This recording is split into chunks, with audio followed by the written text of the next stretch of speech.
23 Institute Faculty of Actuaries Presidential Address. I'm Peter Walker, Director of Marketing and Public Affairs, and today it is my great honour to introduce our new President, Kalpana Shah, as she makes her first speech. Before I introduce Kalpana, there are a few housekeeping announcements. This is a hybrid event, and there's always a possibility of technical challenges. We'll aim to ensure things run smoothly, but we thank you in advance for your patience and support. For those attending here in person, please ensure that your mobile phone is switched off or on silent, and if the fire alarm sounds, please leave by the nearest fire exit. Throughout the event, all virtual attendees will be on mute, and for the Q&A session that follows after, they will be able to ask questions at any time using the Q&A function, which they should be able to see on the right-hand side of their screen. Online attendees can also choose to ask a question verbally by raising their hand, and I will invite you to speak, and you will be unmuted to ask your question. For those of you here in the room today, you can ask questions from the standing microphone at the front of the room. It's important you ask the questions from the microphone so our online attendees can hear your question. Let me now turn briefly to introduce our new President, Kalpana Shah. Kalpana brings 30 years of business experience in the insurance and investment industry. She was long-standing Group Chief Actuary and partner at Hiscox until 2016. She is now one of a handful of female chairs in the insurance industry and a non-executive director of several organisations. Kalpana has held many roles at a broad range of institutions, including the Worshipful Company of Insurers, Unitas, the Bank of England, Lloyd's of London, the Bermuda Monetary Authority, and has chaired a range of IFoA committees. Kalpana is a frequent speaker on the insurance and diversity-related topics, and over the years she has been recognised for her work by organisations including the Institute of Directors, the Financial Times, Cranfield University, Insurance Insider, and Brummel magazine. I could go on, but I'm sure you'd welcome to hear more from Kalpana herself. So I invite Kalpana to make her presidential address.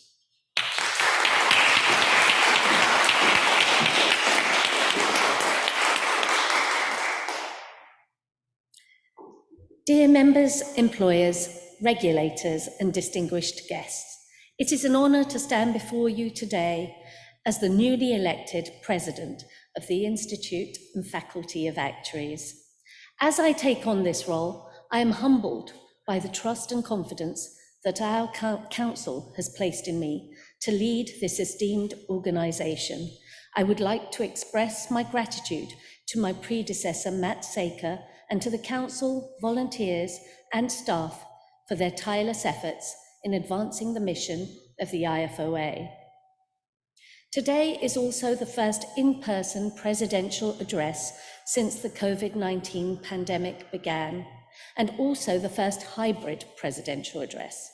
I am delighted that we are increasingly having opportunities to gather again and reconnect with colleagues and friends in person, whilst allowing everyone to contribute and participate through ever-sophisticated technology.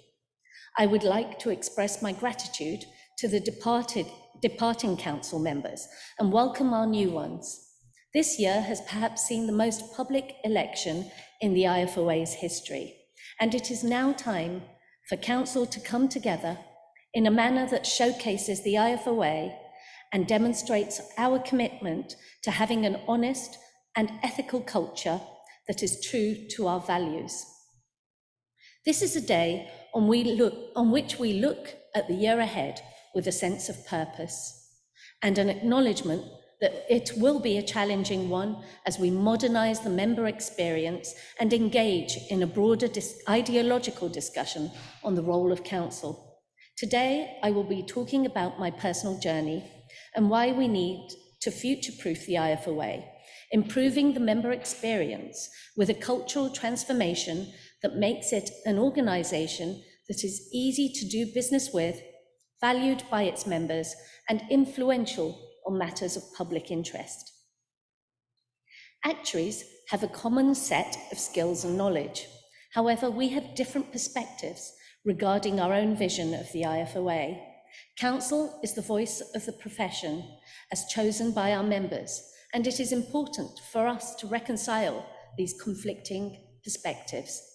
Over the last few months, we have seen a significant increase in member engagement with the IFoA. I have been encouraged by the enthusiasm and passion for the profession. I look forward to leading the new council as we come together to build a stronger organisation. One-year presidential terms make it difficult to accomplish long-term goals and initiatives, and as president, I must balance the need for immediate action with the need for continued progress over time. The long-term sustainability of the IFoA is important to us all, and I look forward to engaging with you on our journey to modernise the ways of working and build stronger relationships with our members. As I am based in the UK, I regularly meet UK members. In my role as President-elect, I have been lucky enough to visit some of our overseas actuaries too. My trip to Saudi, Bahrain, and Dubai last year was eye-opening, and I was in awe of the way groundbreaking actuaries were collaborating and innovating in these regions. The skills of our actuaries are in huge demand, so I encourage those of you looking for something different to consider international work opportunities. Our biggest member base outside of the UK is in India, and I was thrilled to be representing the IFoA at the Global Conference of Actuaries held in Delhi. We also held a post-COVID new qualifier ceremony there, where we recognised 123 IFoA actuaries for their achievements. India is a huge country with many languages and cultures, and it was inspiring to see the natural fusion of professionalism and culture, and I took the opportunity to dig out a few of my saris out of COVID-forced retirement. During these trips, I met with actuaries, employers and regulators and universities to better understand the needs and opportunities in the regions. I am looking forward to getting out to meet more of you over the next year, so please keep the invitations rolling in. To those that don't know me, my name is pronounced Kalpana. The second A is silent, and Kalpana is a Sanskrit name that means imagination, and a name that I have endeavoured to live up to. In the words of one of history's greatest mathematicians, Srinivasa Ramanujan, a mathematician's greatest gift is not his knowledge, but his curiosity and imagination. I use my maiden name of Shah at work, not out of any form of feminist statement, but because, like many women, I simply never got round to changing it at work. And I genuinely didn't expect to be working for very long, as it had not really dawned on me that a woman could have a career and a family. How times have changed. More recently, I have been thinking of switching to my married name of Chef, but that's a whole different speech. I was born in Bristol and grew up in London. My family is from across East Africa. I still have family and friends there, although my Swahili is now more than a little rusty. My great-grandparents were from India, and we have retained a deep cultural and spiritual connection with the country. Bollywood taught me passable Hindi, and I'm fluent in Gujarati. Growing up in London gave me a strong sense of modern expectations and allowed me to navigate different social norms, teaching me how to harness the best from different cultures while developing an understanding of my own identity and values. I attended City University in London and met different types of people from all walks of life with ambition and drive, and this environment gave me a glimpse of other life choices that I could make. I am married with 3 school-aged children. Technically, this isn't true anymore. This week is a roller coaster week of emotions for me, as not only do I have the honour of becoming president of the IFoA, I also lose my eldest child to university this weekend. As a parent, I strive to raise children that will contribute to society, and the best way of doing this is by practicing what I preach. And this has motivated me to advocate for ethical, social, and work issues. I have used my position to champion diversity and inclusion through advocacy, representation, mentoring, and speaking engagements, as well as being involved with many gender and ethnicity initiatives. I was the executive sponsor for mental health at Hiscox and advocated for social mobility through my role as trustee at Barnet Unitas Youth Zone. I started work in sales and customer services in companies including Dorothy Perkins, Disney, and HMV. My first real job in the City of London was as a business development manager at the London Commodity Exchange, and I went on to head the statistics department. My memories are as colourful as you would expect of the open outcry environment on the trading floor in the 90s. As a young adult, I drifted along, buoyed by my love of maths and ability to work with different types of people. I bounced from job to job and didn't have a career plan after graduating. In hindsight, each of these jobs has a learning experience that I benefited from, even though I might not have appreciated them all at the time. An understanding and interest in different people goes hand in hand with building relationships and being heard. I am fortunate that I have been able to combine my love of travel and meeting new people with work. I have enjoyed many business trips across Europe, Bermuda, America, Canada, and Asia. I used to be an avid backpacker. I now travel more comfortably, but thankfully still manage to enjoy the occasional risky and active holiday. I moved to insurance as deputy to the director of underwriting at Groupama Gann, where I was hired to bring actuaries and underwriters together to collaborate on a pioneering marine pricing model that was simple enough to use on a day-to-day basis. My language skills were stretched when meetings with actuaries were sometimes drifting into French, but we worked well together with mutual respect and driven by a common purpose. I quickly learned that although non-regulated actuarial roles were not subject to the same regulatory requirements as regulated roles, actuaries in these positions still played an important role in promoting the integrity and credibility of the actuarial profession and in providing high-quality services to their clients and stakeholders. And I wanted to be a part of it. Soon after, I was approached for a role at Hiscox, where my history of working in the highly pressured trading environment of the London Commodity Exchange was prized by a sector then consisting of only a handful of actuaries and led by underwriters who are not known for being backwards in coming forwards. I was encouraged not to accept this job as the future of Lloyd's itself was in question at the time. I was lucky enough to be involved in the company's growth from being a Lloyd's managing agency to becoming an international general insurer over the course of nearly 2 decades working there. On reflection, not having a fixed career plan gave me the freedom to take a chance on serendipity. During the implementation of the Solvency II framework, I was heavily involved with regulators, companies, and actuaries to make sense of the regulation and develop guidance to implement it in a sensible fashion. Although the increase in regulation in general insurance was ultimately good for policyholders, investors, and the profession, like all change, it was difficult for those going through the change. Some actuaries adapted to working in a significantly more regulated role and generally becoming more specialised, and some took the opportunity to explore new fields and broaden the definition of what it means to be an actuary.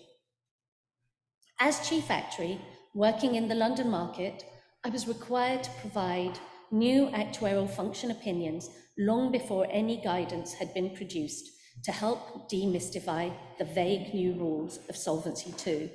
Like other London market chief actuaries of the time, I was concerned at the lack of guidance and support provided by the IFoA, and brought together a group of chief actuaries with different perspectives, but ultimately burdened with the same onerous responsibility, and we somehow all worked well together and quickly went on to develop the first piece of guidance on the actuarial function report.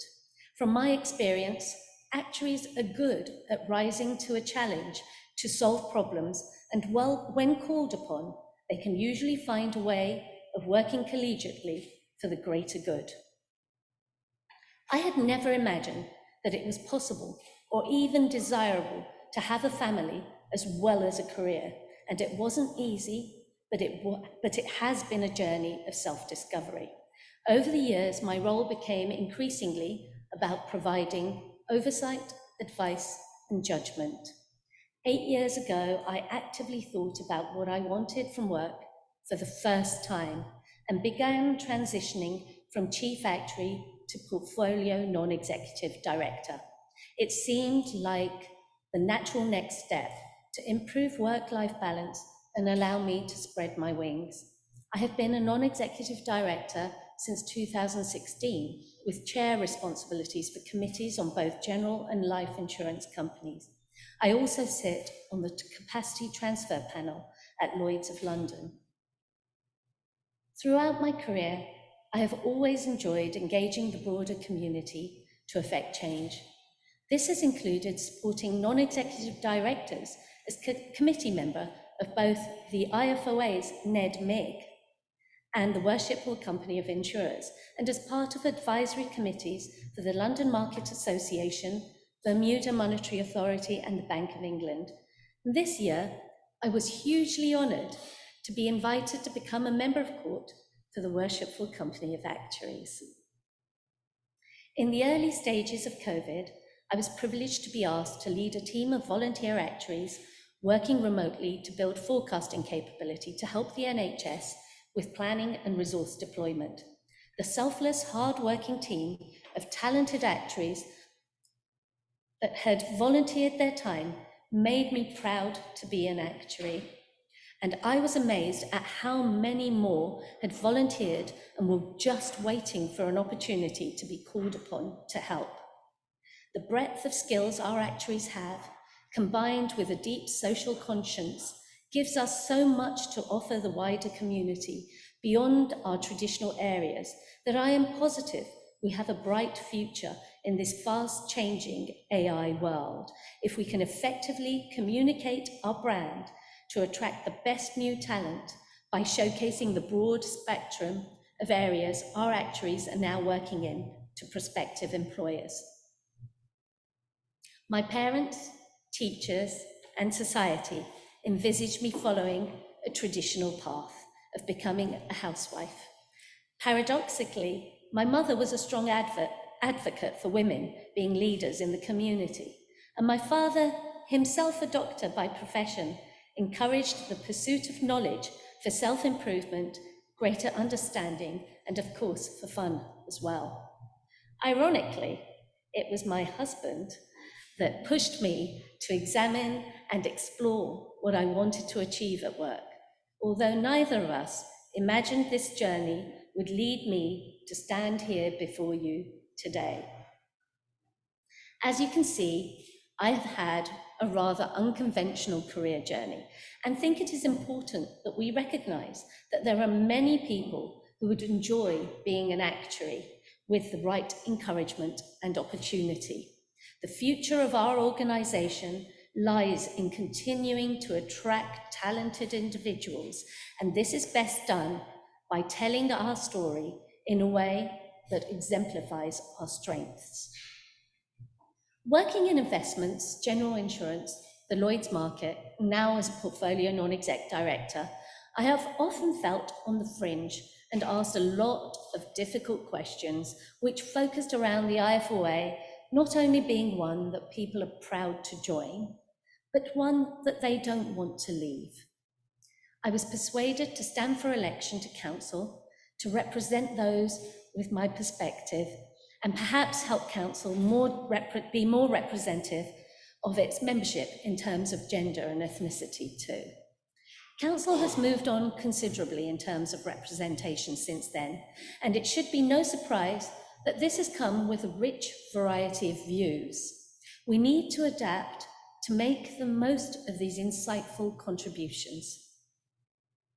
My experience has impressed upon me that any long-term vision must have room for being adaptable. Although an element of resilience is a necessity in the workforce, it is important to nurture an environment where different perspectives from different types of people with different backgrounds are actively sought and considered to be a moral duty.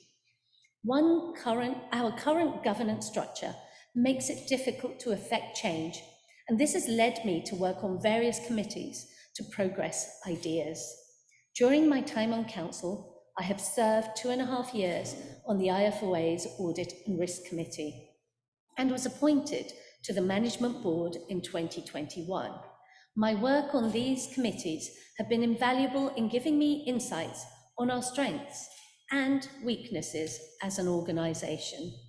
Ultimately, it is wanting to do something about the various frustrations and observations I had as a member during my career that motivated me to take the daunting step of standing for election to council. Representation is key, and I saw this as my chance to influence the organisation. For those of you that have suggestions about the IFoA, I urge you to consider taking a more active role, even if this currently only means voting for the candidate for council that most closely represents your views. As President, I want to improve the experience of members and volunteers, embark on a cultural transformation, update the brand, and raise the profile of the IFoA and its members. I will give you my thoughts on these 3 points in turn. An important part of our journey as an organisation is for members to understand the benefits being offered and the amount of work being done behind the scenes. This will encourage higher engagement and help to identify gaps and new opportunities for improvement. For example, the IFoA offers a wide range of services and resources, including professional training programs, mentoring and networking opportunities, support for career development, as well as services to help members stay up to date on the latest developments in the field, including webinars, conferences, and other events. We have invested in systems to make the IFoA easier to do business with, and for members to access personalised content and engage with online communities to serve their interests. A lot of work is well underway to embrace new technologies and methodologies, and I hope you start feeling the difference over the coming year. We're working on a better, easier to navigate examination system too, and are introducing online objective-based assessments next year. We must articulate our offering to actuaries who do not require the FIA qualification in their everyday working lives and engage better with those who do. We need to develop our global strategy coherently whilst actively including our UK members on this journey. Listening to and learning from dissatisfied actuaries and those lapsing their membership is important, as is being forward-thinking and agile, meeting the needs of actuaries of the future by providing a broader learning and development experience and facilitating progression into wider fields. We are an organisation that has significantly changed over recent years. We were predominantly a UK organisation with actuaries primarily working in the heavily regulated areas of life and pensions. The IFoA now has an international reach that helps connect its members with a global network of professionals working in a variety of fields and often competing with other professions for work, armed with their highly transferable core actuarial skills. This is a profound cultural change and one that the IFoA is still navigating. It is important for those being regulated and those trusted with maintaining standards to have a voice in how regulations are shaped, implemented, and enforced. As new areas of actuarial work become more established, the shift is likely to come with a heavy regulatory burden, and we must work to provide timely support to these trailblazing actuaries who will no doubt be doing the heavy lifting. The new Chartered Actuary designation should support actuaries in newer fields and on the global stage where an associate can more easily be compared with the international standard. It will also be helpful in the UK in areas where the profession is less understood, but the concept of chartered professionals is well established as a badge of quality. The fellowship will continue to be widely recognised as a standard of excellence internationally. The IFoA offers its members a long-term relationship and has been working hard on developing its member value proposition. I am keen to progress a programme of socialising this with the wider community in a simple, bespoke fashion that speaks to existing and potential members working in both traditional and non-traditional areas globally. Our volunteers are the backbone of our organisation. We simply couldn't do what we do without them. I want to explore ways of making the volunteer experience smoother, with clearer expectations of what support the IFoA can provide to promote projects and thought leadership. I believe in principles-based governance, and this requires an inclusive culture. The experience of staff and volunteers can be improved by promoting informed decision-making through greater transparency, accountability, and engagement. As professionals, we know that improving governance processes can help to facilitate quicker and more effective decision-making. By establishing clear lines of authority and responsibility involving stakeholders in the decision-making process, we can help to ensure that the IFoA is making robust decisions in a responsible manner and that we are working together effectively to manage risk and achieve common goals. We can't operate like a small company working with the mindset that everyone knows everyone and thinks alike. We're an international organisation working in a fast-paced world and need a streamlined structure that aligns with the expectations of our large, global, tech-savvy community. Council reprioritised governance when it set up the Council Governance Working Group in 2021. We have been considering, developing and approving changes to modernise and strengthen our governance, and it's been great to hear your feedback, which we are considering carefully. We look forward to engaging with you and want to hear your views and are looking forward to meeting many, many members in the course of this project. Our culture underpins the way we do business, the way we communicate, the way we listen, and the way we react.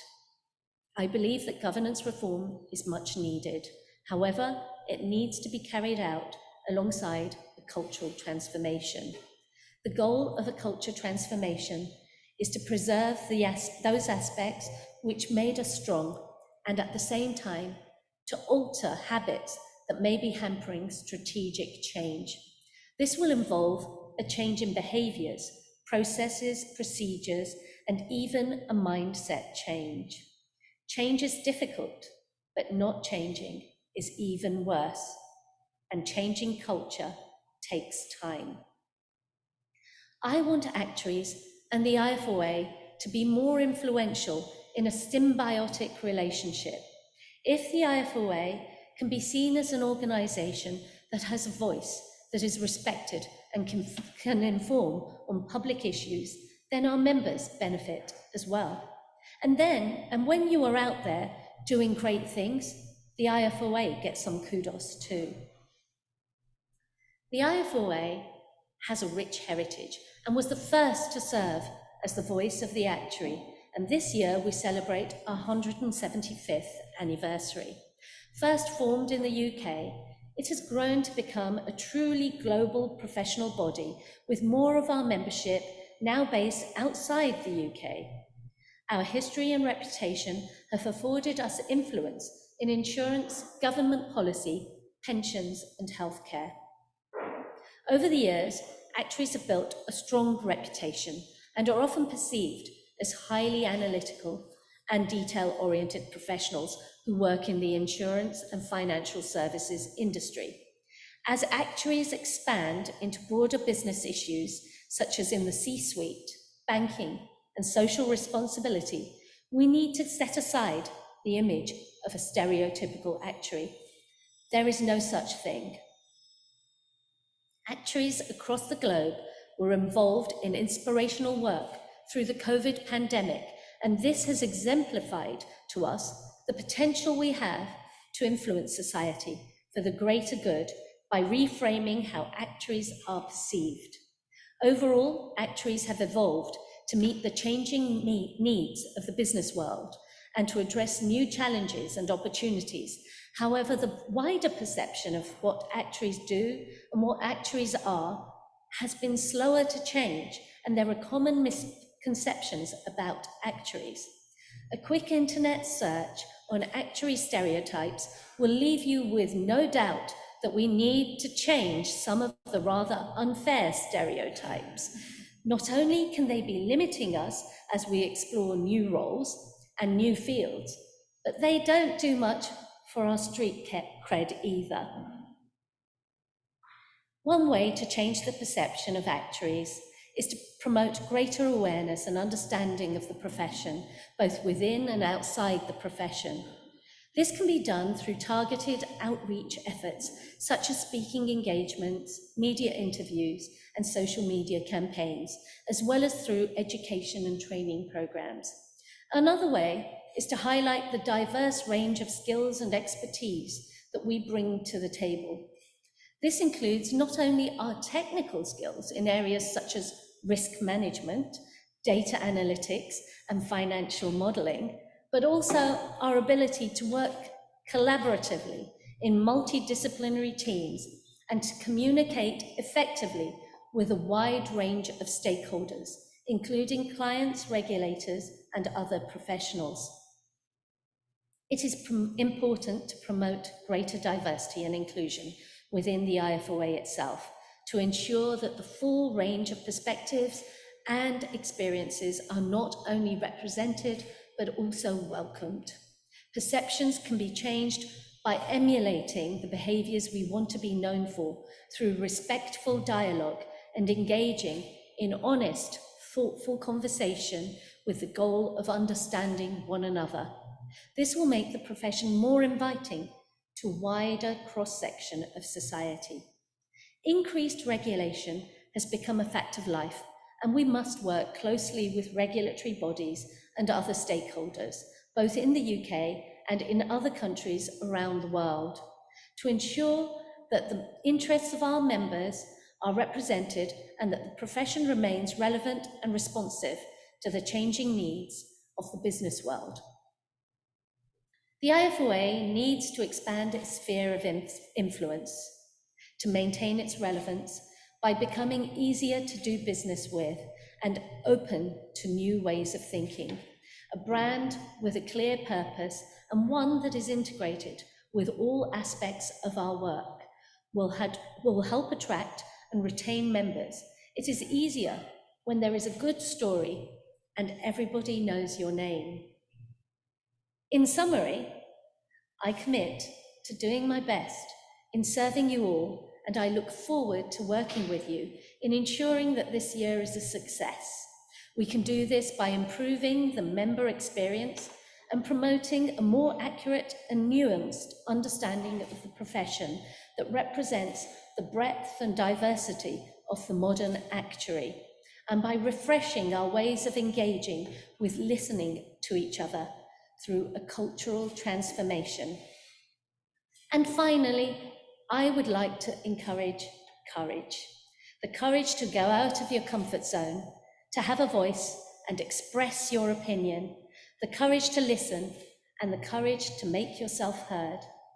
Thank you.